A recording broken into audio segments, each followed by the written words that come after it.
When I was little, I always liked to share. To a certain point, I would share a lot and now I can afford to share.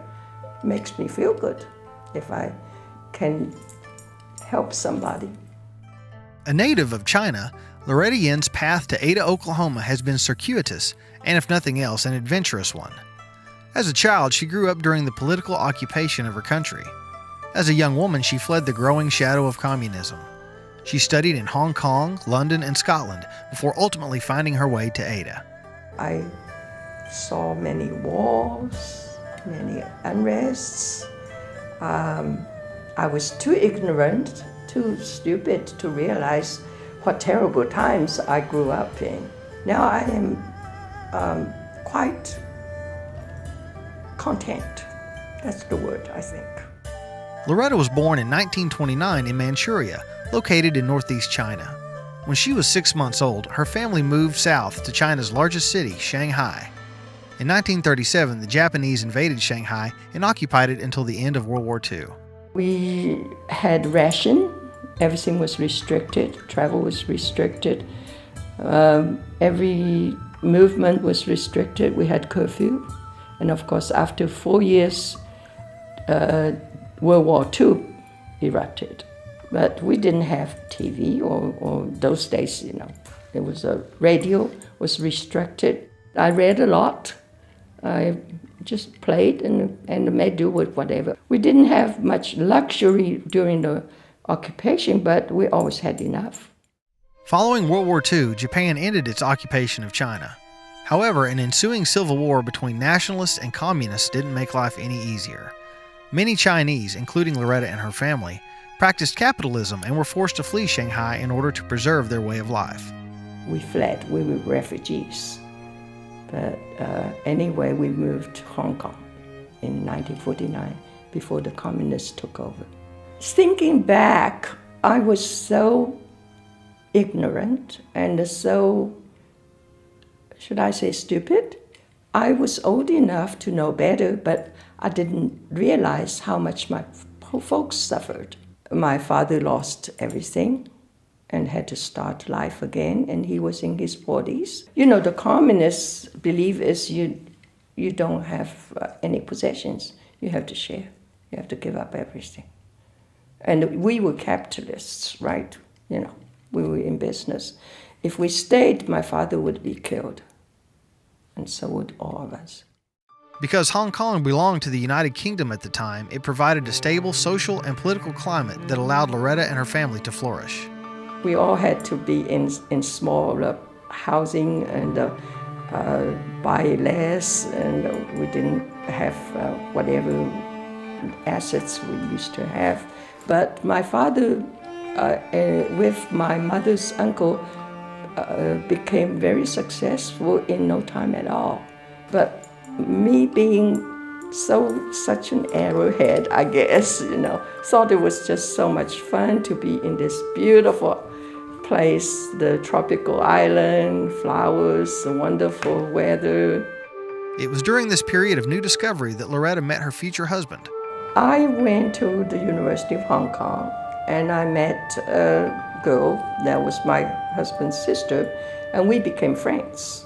My husband had come to this country during World War II, so he already was living in the States. So after I graduated, my sister-in-law asked her brother to send me some literature for graduate student works. I wrote him a thank you note, and we became pen pals. After a year and a half, he went back to Hong Kong and we got married. I knew his folks. I guess I married his family. Loretta's husband had served as an interpreter during World War II and had also worked as a microbiologist for Baylor University in Houston, Texas. He moved back to Hong Kong to marry Loretta, and the couple wanted to settle there. His folks were getting old. He needed to go home. He was the only son.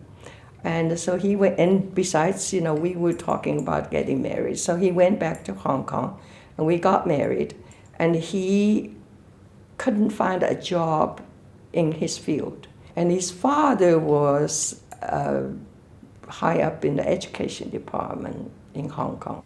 And he got my husband a job teaching high school, and my husband just hated it. And I was working with the U.S. Cultural Center, and somebody at the consulate told me that I could qualify to come to the U.S. as a Chinese refugee and immigrate here. So we applied, and it took us about a year and so. We got permission. By then we had our first child. They just said, we'll give you another number. And then we came in 1959. Because they had earned their college degrees, the Yins were eligible to come to the United States under the Refugee Relief Act for Chinese intellectuals. It was a small window of opportunity to start a new life in America, and they didn't want to miss it. It was tough for their families to let them go. They didn't really want us to come, but I was the older daughter, and my husband was the only son, and they probably didn't like the idea. But on the other hand, my mother and my father were very open-minded. They were not the kind of like my grandparents, who you can't go off. And we borrowed $400 to come under that program, and we were the last group to come. And after that, the program shut down. The Yins moved to Houston, and Loretta's husband was able to get his old job back as a research microbiologist. Many of their friends and family members thought Houston was a strange destination, but it was only the first stop on what would become a small tour of the American Southwest. Of course, the people at the consulate all laughed, and the people in the U.S. all said, why do you want to go to Houston? That's in the Wild Wild West. He wanted to go and get his PhD at the University of Texas. So we moved to Austin. We were there for a couple of years. We had another child. Then somebody offered him a job in Albuquerque. And we were there 2 and some years, and we had our third child. And some people from Ada went to Albuquerque, was having a conference there, told him that we're having this brand new EPA building, the Kerr Research Lab. And they offered to pay my husband a little bit more, so here we are. We came in 1966 when the lab first opened. While her husband was adjusting to his new job at the Kerr Lab, Loretta was busy situating herself and her children into the community. We were the first Chinese family in Ada. There was one Chinese student, but not a family.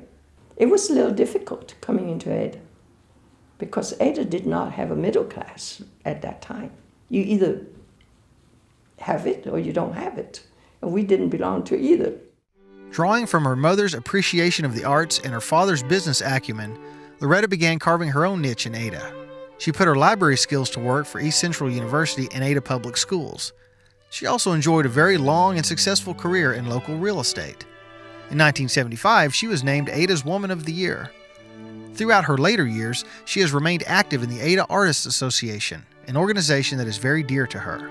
I enrolled at East Central and took a little art lessons, and at that time joined the Ada Artists group. Didn't know what I was doing, but I had fun for a couple years, and then I went into the workforce and put it aside. And then when I went back into the art world in the 90s, I saw the association was just dying. And there were some people in town wanted to have an art club. And I said, hey guys, we already have one. Why do you want to start another one? Here's all the history. Here's all, this art club started back in the 40s. I tried to revive this. And I feel like it's almost my baby now. And so I want it to survive and flourish.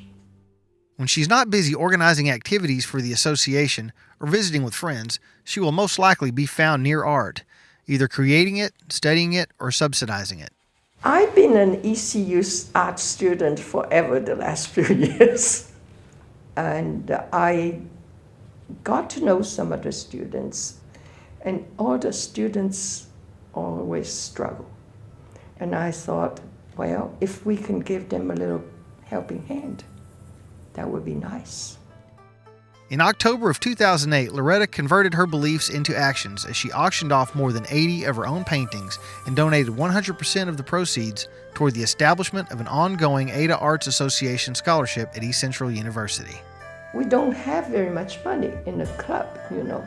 We charge $15 dues a year. And so I said, guys, if we want to have a scholarship done every year, we need to have a foundation. And I decided I am just going to gather up my old paintings that I don't need to keep. My children don't really need to have them. I keep the ones I want. I'm still producing, mind you, and I think I'm a better artist than earlier. I can do better, so why am I holding on to all my things? And so I had this fundraising deal and had a sale and marked my stuff real low and sold 80 pieces. I was floored. Loretta likes to travel and has been all over the world, but she'll tell you there is no other place she would rather live and nothing else she would rather be doing. Art nourishes the soul. Art nourishes, your food nourishes your body, but art nourishes your soul. And I have found that I need space. And for many years, with the children, the husband, and now I have found my space, I am more content. My philosophy is I do only what pleases me. Very selfish.